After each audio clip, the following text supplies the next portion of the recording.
کام کیا. یہ ابھی آپ نے زرداری صاحب کا میمو گیٹ کا کلپ دیکھا, ابھی آپ ڈان لیکس کا نواز شریف صاحب کی سوچ دیکھیے اور اس کو پھر آگے ڈسکس کرتے ہیں.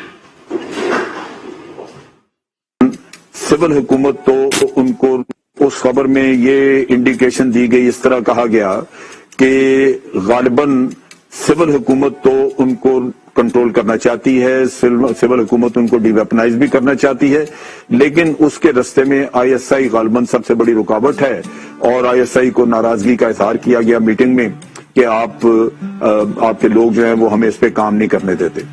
یہ وہ چیز تھی جو کہ ایک تو حقائق کے منافی تھی. انٹرنیشنلی اس کا ایک بہت ہی گندا فال آؤٹ ہو سکتا ہے آپ کے ملک کی سیکورٹی کے اوپر. لہذا آرمی کی طرف سے اس کا ریئیکشن آیا, چیف عوامی سٹاف نے اس پہ بڑے پریشانی کا اظہار.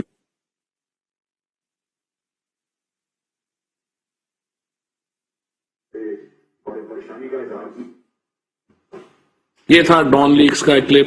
اسی کو آگے بڑھاتے ہوئے جب نواز شریف کی جو ملاقاتیں ہوئیں انڈین بزنس مینوں کے ساتھ, جس میں برکھا دت جو کہ ایک مشہور صحافی ہیں ہندوستان کی, انہوں نے اپنے اخبار میں لکھا اور جس کی کبھی تردید نہیں کی گئی. برکھا دت نے اپنی کتاب میں کیا لکھا وہ بھی ذرا دکھا دیجئے.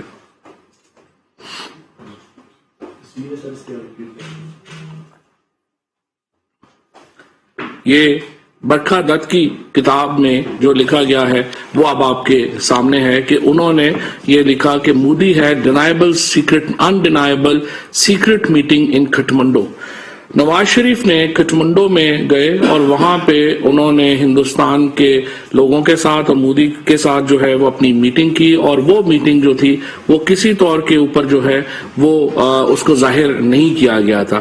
اور یہ جو دونوں پرائم منسٹرز کی میٹنگ ہوئی یہ نواز شریف کے کھٹمنڈو دورے میں ہوئی جہاں نریندر مودی کے ساتھ انہوں نے ملاقات کی. اس کے بعد نریندر مودی کو بلایا گیا پاکستان میں اپنی نواسی کی شادی میں, اور وہ کابل سے بغیر ویزے کے پاکستان آ گئے. اور یہ وہی وقت تھا جب نریندر مودی نے یہ بیان دیا کہ پاکستان کی فوج کے آرمی چیف اس وقت جنرل راحیل شریف تھے, ان کو انہوں نے کہا کہ وہ تو ٹیررسٹ ہیں لیکن نواز شریف جو ہیں وہ مسائل کا حل چاہتے ہیں اور وہ بڑے محب وطن ہیں. اور اس کے بعد اسی نریندر مودی کو پاکستان بلایا گیا جنہوں نے پاکستان کی افواج کے اوپر ایک لیتھل حملے کیے پاکستان کی فوج کے اوپر, اور اسی وقت وہ ان کی جو نواسی تھی ان کی شادی میں شرکت کر رہا تھا. اور اس کے بدلے میں نواز شریف نے انڈیا کو کیا آفر کیا وہ ہماری سابقہ جو اسپوکس پرسن ہے پاکستان کی, انہوں نے اپنے انٹرویو میں بتایا. ذرا دکھا دیجیے. بات کر لیتے ہیں. وہ چودھری اعتزاز احسن جو ہیں انہوں نے ایک دفعہ سٹیٹمنٹ دی تھی, انہوں نے کہا کہ اگر نواز شریف جو ہے وہ کلبھوشن جادو کا نام on floor of the parliament لے لیتے ہیں یا نواز شریف جو ہے وہ کسی اپنی تقریر میں تذکرہ کر دیتے ہیں انڈین انوالومنٹ کا بلوچستان میں, تو وہ کوئی 1,00,000-2 لاکھ روپے انہوں نے کہا میں غریبوں میں بانٹوں گا. وہ موقع نواز شریف نے نہیں دیا. شریف فیملی جو ہے وہ پرو انڈیا تھی. بالکل تھی, ان کی شاید بزنس انٹرسٹ بھی تھی. اور یہ جو ایک ہم نے دیکھا کہ ایک بہت پرانی پاکستان کی ایک پالیسی, گورنمنٹ کی پالیسی ہے کہ اگر کوئی پاکستانی لیڈر یا سینئر آفیشل دہلی جائے گا تو وہ حریت لیڈرز سے, کشمیریوں سے ضرور ملاقات رکھی جاتی ہے. پرائم منسٹر نواز شریف جب دہلی گئے اور پرائم منسٹر مودی کی سویرنگ ان سیریمنی تھی جو ان کی اوتھ ٹیکنگ سے, انہوں نے کشمیریوں سے ملاقات نہیں کی. فورم پہ پاکستان کے پرائم منسٹر بولتا ہے اس میں دفتر خارجہ کا انپٹ ضرور شامل ہوتا ہے. تو کیا دفتر خارجہ کہتا تھا کہ یہ بات نہیں کرنی, انڈیا کے اوپر بات نہیں کرنی, ان تقاریر میں کلبھوشن جادو کا نام نہیں لینا, بلوچستان میں انڈین انوالومنٹ کا نام نہیں لینا, یا یہ پرائم منسٹر ہاؤس میں ڈیسائیڈ ہوتا تھا؟ بلکہ پرائم منسٹر یہ بھی کہتے تھے کہ دفتر خارجہ نے بھی نہیں لینا. اچھا, دفتر خارجہ نے بھی نام نہیں لینا. یہ بالکل اس قسم کی انسٹرکشنز آتی تھیں. جہاں تک ان کا یو این جی اے میں جو تقریر, وہ تو فارن آفس ہی ڈرافٹ کرتا ہے ہمارا مشن, اور وہ کرتے ہیں. تو آپ لوگوں نے بھی کلبھوشن کا, وہ کلبھوشن کا تو اگر انہوں نے نہیں کیا لیکن کشمیر پہ بات ضرور کی. اس کے علاوہ ان کی اپنی یہ بالکل ایک کلیئر ان کی ایک ڈائریکشن تھی، لائن تھی کہ انڈیا کے خلاف زیادہ بات نہیں کرنا. نہ بات کرے. اچھا، تو اس کا فائدہ ہوا یا نقصان؟ انڈیا نہیں، پالیسی ہے، بندہ کسی سوچ سے تو بناتا ہے نا پالیسی. ہو سکتا ہے کہ انہوں نے کہا ہو کہ ہمیں شاید اس سے کوئی فائدہ ہوگا، تو وہ فائدہ ہوا کہ نہیں؟ پتہ نہیں ان کو ہوا ہو، تو پاکستان کو تو کوئی نہیں ہوا، کیونکہ انڈیا کی پالیسی میں ہم نے کوئی چینج نہیں دیکھی. یہ ہمارے جو دفتر خارجہ ہے اس کی جو ترجمان ہے وہ بتا رہی ہیں کہ وزیراعظم ہاؤس سے ہندوستان کے بارے میں ان کو کیا ہدایات دی گئیں، اور یہ ہدایات اس وقت دی جا رہی تھی جبکہ پاکستان کے آرمی چیف کے اوپر نریندر مودی بات کر رہے تھے اور انہیں جو ہے وہ دہشت گردوں کا ساتھی قرار دے رہے تھے، اور نواز شریف کو کہہ رہے تھے کہ وہ مسائل کا حل بتائیں گے. اس سازشی گھرانے کی جو سیاست ہے وہ یہیں پہ ختم نہیں ہوئی. اس کے بعد نواز شریف نے اپنے مختلف بیانات میں فوج کے اوپر رقیق حملے کیے. یہی رقیق حملے ان کی بیٹی مریم نواز شریف نے بھی جاری رکھے. تھوڑا سا زیادہ میں آپ کو نہیں دکھا سکتا کیونکہ انہوں نے جس طریقے کی گفتگو کی وہ بہت ہی نامناسب ہے. تھوڑا سا دیکھ لیجئے کہ ان کی لائن کیا تھی فوج کے بارے میں. ابھی حالیہ یہ جو نئی نسل ہے مریم نواز شریف کی اور نواز شریف کی کیا لائن ہے وہ دیکھ لیجئے.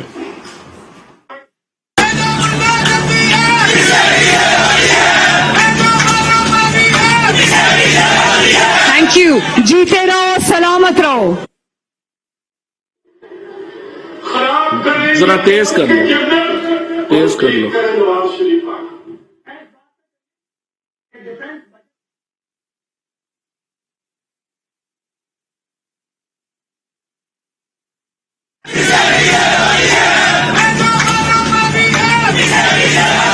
Thank you. جیتے رہو، سلامت رہو.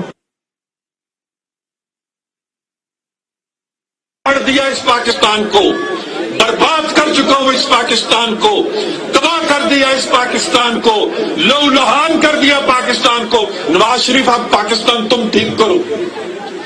خراب کریں یہ فوج کے جنرل اور ٹھیک کریں نواز شریف. میں اس بات پہ کنونسڈ ہوں کہ ڈیفنس بجٹ کو اور بھارت کے ساتھ جو پیس پروسیس ہے اس کو الگ الگ دیکھیں. میں ڈی ایچ اے کے خلاف ہوں. میں سمجھتا ہوں کہ فوج کو پلاٹ نہیں بانٹنے چاہیے، جنرلوں کو پراپرٹی ڈیلر نہیں ہونا چاہیے. 65 میں فیک پرائمری اس وقت مسئلہ آ رہا ہے، ہم دیکھ رہے ہیں کہ عدم اعتماد کی جو تحریک انہوں نے پیش کی اس کے اندر ایک نقطہ یہ ہے کہ یہ کہہ رہے ہیں کہ پرائم منسٹر نے یورپی یونین کے اوپر تنقید کیوں کی.